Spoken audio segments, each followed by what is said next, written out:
Peggy 12.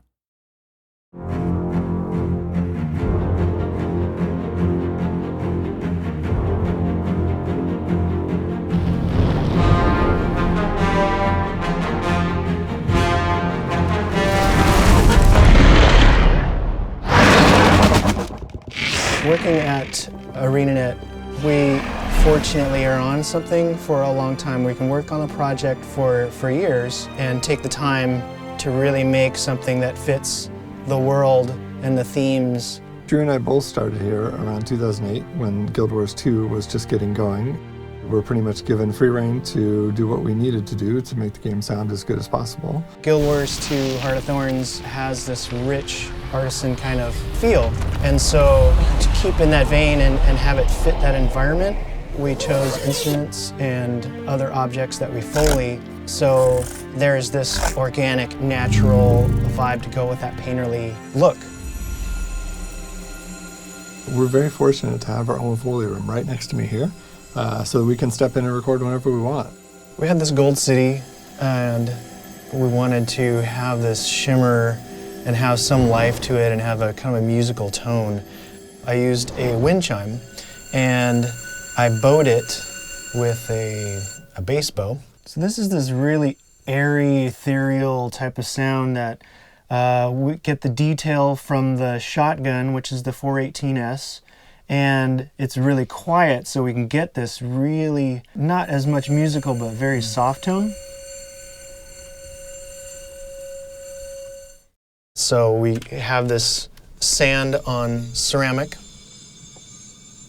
and then the next layer is the wind chime.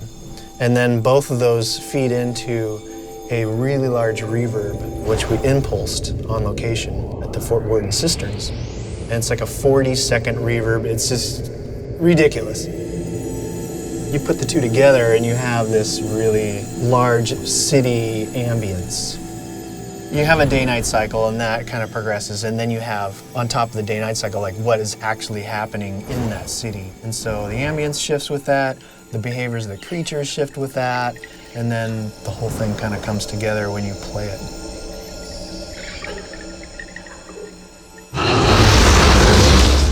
What's fun about Foley is you bring in an object and you get that sound that it does.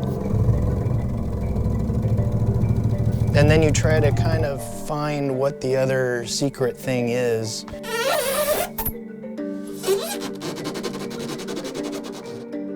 You're creating all these real assets and then combining them to make this one creature, and he's got a little more life to him. I'm very fortunate. I have an awesome team here. If you just hire really good people and just let them do their job and get out of the way, amazing things happen. So this is a mouth call that's essentially made to lure predator creatures.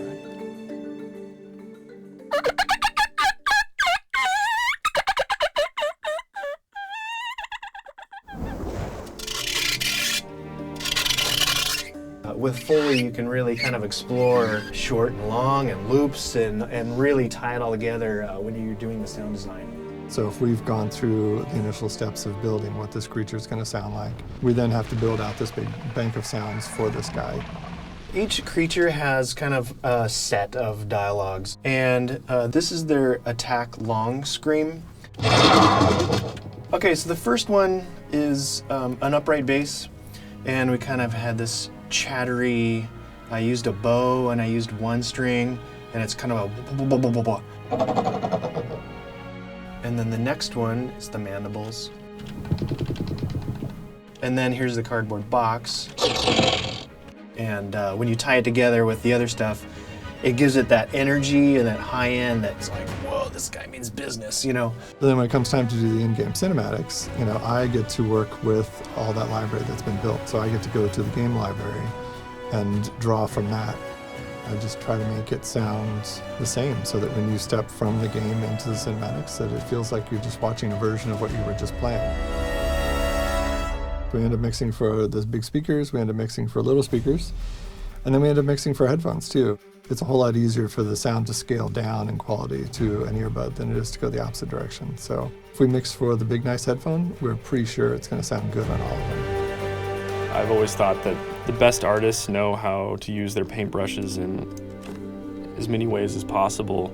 I kind of came from a design standpoint and then worked my way through implementation and then through ultimately to become an audio systems programmer that I am now. Audio brings stories to life, whether I'm working on code or recording things or implementing things. It's just always fascinating to see how it all comes together, and I think one of the greatest things about working here is I'm allowed to kind of play and understand better what a designer and an implementer needs, and then get back into the code and figure out how I can provide them with the tools and the systems that they ultimately need to create a world. The types of things that I do is I determine what sound is going to play via a given action in the game, and then how that's going to broadcast in three-dimensional space. It's about determining what is important given context, and that things sound appropriate given their size, their intensity, and what is most important to a player when playing the game. There could be thousands trying to play, and it's all about determining priority in real time. This time around for Art of Thorns, it's learning from what we did, exploring some more options, and hopefully tying in with the story and what the art team has made and bringing it all to another level.